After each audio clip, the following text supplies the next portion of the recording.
Well, I'm absolutely delighted to be joined by Shanelle Dyer. And the last time I spoke to you was in Poitiers, France, right after your debut at Hexagon MMA. You put in a spectacular performance that night. I think you scared everybody in the arena with that spinning elbow knockout.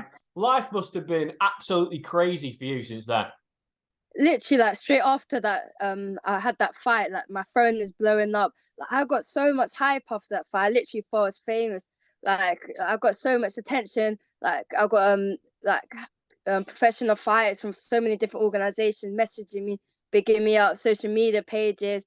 So much promotions wanted to sign me. People wanted to fight me. It was like it was like the perfect debut. Like I could ask nothing more than that. So I've got to ask you, following on from that, you said that you had professional fighters sliding into your DMs to give Yeah. praise to you. Come on, who was it? What sort of names were sliding into your DMs to give you this sort of praise? Derek Brunson messaged me. Wow. Okay. I was randomly he messaged me. I was like, "Oh, my name is actually Derek Brunson." And obviously, like the usual, like Molly McCann. She sent me like a really nice WhatsApp message. Angela Hill, she messaged me as well. Like so many different people. Just Tom Hardy, obviously, like was like in my DMs. Just like it was mad. I was so happy. Molly McCann's a pretty crazy one, obviously, because you almost learnt that spinning elbow off her.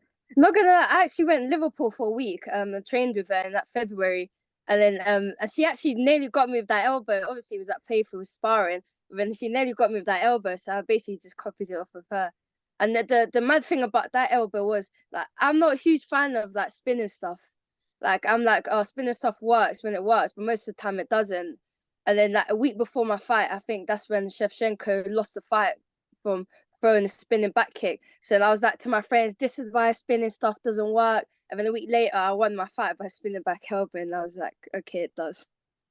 And it's fitting that you obviously landed that the last time you were in France. You're going back now to Yeah. Paris. Obviously, the French crowd are going to be expecting big things in general from yourself. I spoke to Simeon and Dakota as well, and obviously they're going to France for the first time and they're excited. But you've been there Yeah. before. They know, this crowd, that you're going to produce something big. I'm assuming you want to deliver for them. 100%. Like the French crowd, they're amazing. Like they literally blew the roof off the place when I fought in France in March. Like they love MMA from like the first fight to the end. They gave the same energy. And like I have a lot of French fans as well. After that fight, a lot of them started following me on social media. A lot of French people started messaging me, and I have a lot of French fans as well. So I know a few of them actually going to the Paris card to actually watch me specifically. So that's amazing, and I just want to kind of emulate the same thing I've done in March, but to even in a bigger promotion in PFL, but without the elbow because there's no elbows in PFL. But I'm gonna come with the same damage. Regardless, I'm sure the PFL are extremely excited to have you representing their promotion. As you said, after that knockout in Hexagon, every promotion seemingly on the planet wanted a piece of you. Why did you land on PFL? Yeah, so as I said before, a lot of promotions wanted to sign me. But then in the beginning of the career, in the beginning of the year, me and my coaches and manager sat down. We didn't really want to sign anything too mad. I'm still young. We wanted to gain experience and get as much fights as possible this year and the next few years. And we didn't really want to knuckle down and settle for anything.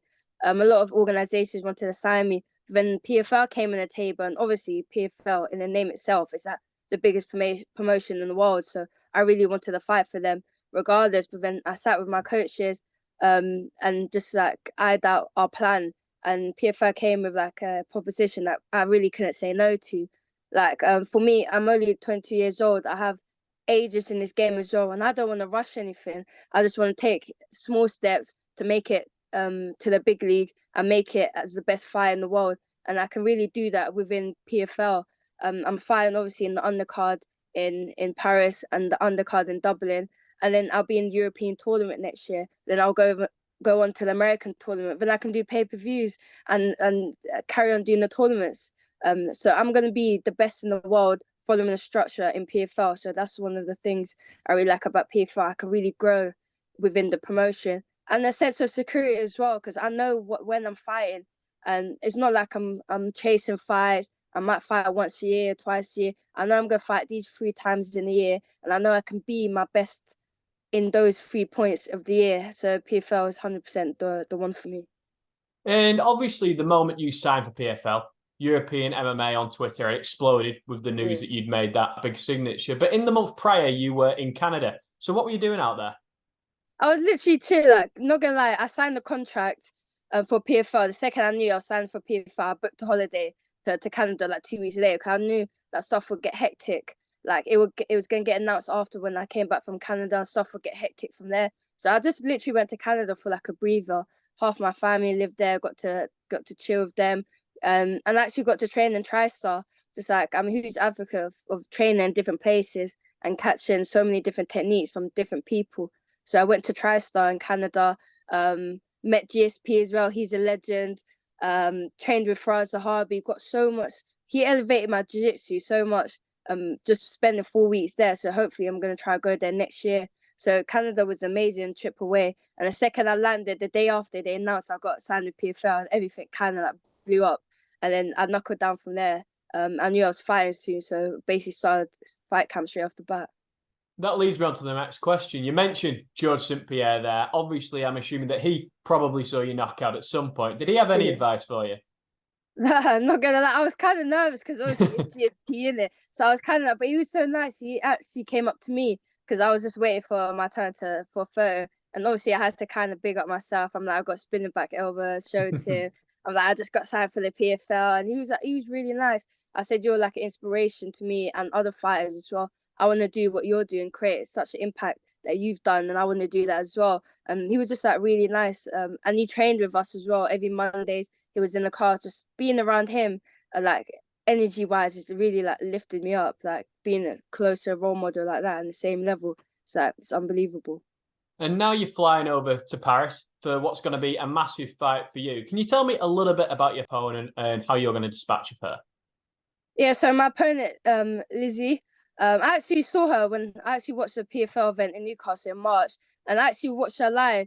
But not gonna lie, I don't really remember much about that fight, and that says a lot because nothing really standed out. Nothing. I knew these girls would be the type of girls I'd be fighting in the tournament, but nothing really stood out to me. Nothing really worried me in the sense that I need to maybe worry about that when the time I came to fighting them. So nothing.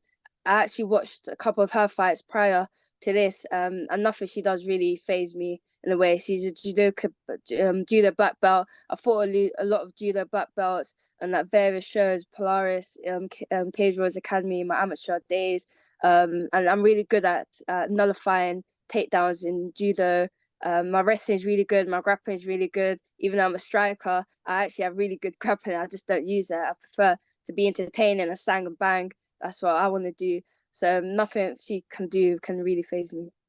And after you hopefully get the win in this one, I know that you're pursuing these tournaments which you want to go into, win, hopefully land a few spinning back elbows along the way. Well, potentially not with them being in PFL, but I'm sure you'll be able to find some sort of ridiculous knockout for yourself to land. But going on from there, another opportunity that could unlock being in the PFL through Francis Ngannou is an opportunity to fight in Africa. And I know that'd be something you'd be interested in. That's literally like one of my dreams coming into MMA. Like fighting in Africa is like obviously I'm African, and fighting in Africa would be like literally take off my bucket list. That's one thing I want to do before I retire, and one thing that really bring my stocks and my legacy up is fighting in Africa and just being in the same conversation with like Francis Ngannou and PFL Africa. Like at this stage of my career, is literally unbelievable, and that's one thing I'm gonna try to strive to achieve. That I know I'm gonna achieve. Just keep winning these fights, and 100% it's gonna happen. It's gonna be one of the biggest events, if not the biggest event in the whole world. I mean, if you look at some of these African fighters we've had over the last few years, from Israel Adesanya to Francis Ngannou, Kamaru Usman, these amazing fighters who are paving the way for African fighters. Would you like one day for your legacy to be in the same sort of ilk as those guys? 100%. Like I see what they're doing, where they came from, and what they're doing now is like I want to emulate the same thing. Like these are people that I look up to, and these are people that I want to be like on the same path as, and like even be even more than them. At what stage like they're great fighters. They're all from Africa, and I can literally do the same thing as them. Absolutely. And Shanelle, can you tell me a little bit about what you do outside of fighting? What are your hobbies? I know on your Instagram I saw that you were just at the London Fashion Week, which must have been quite interesting. Yeah, shout out Catch Right PR. They hooked me up with a lot of appearances. I really love that. But for me, literally if it's not training, I'm literally just sleeping. But I'm a really avid anime fan. I really love anime. That's what I grew up with. I've probably watched 250, 300 plus anime.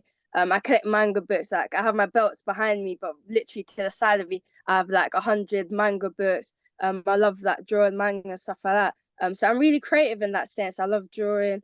I love reading manga and anime, and I really channel those stuff into my fighting as well. I'm literally, when I was younger, like anyone would ask me what I want to be when I'm older, I just wanted to be a real life anime character. And the closest thing to do that was fighting. Like literally every time I fight, I just feel like a real life anime character. It's just sick. I mean, you're one of the few people on the planet that's managed to pull off being a real life anime character. So Yeah, congratulations on that. that is so sick. But Shanelle, I'd like to thank you so much for speaking to me. It's great to have a catch up with you after last time in Poitiers. I wish you all the best of luck for your fight in Paris. But before I let you go, is there anything that you would like to add that I perhaps haven't asked you about? Nothing really. Just make sure you tune in to my fight September 3rd in Paris. We'll be live on the Zone on TV. So make sure you watch it. I'm the first fight on the card. Make sure you watch my fight. Shout out Simeon. He's putting the work in the gym. Like he's coming for war. Like he's literally coming for this guy. He's not losing this fight. So make sure you tune in to our fights. The whole card is stacked. I'm grateful to be on the card.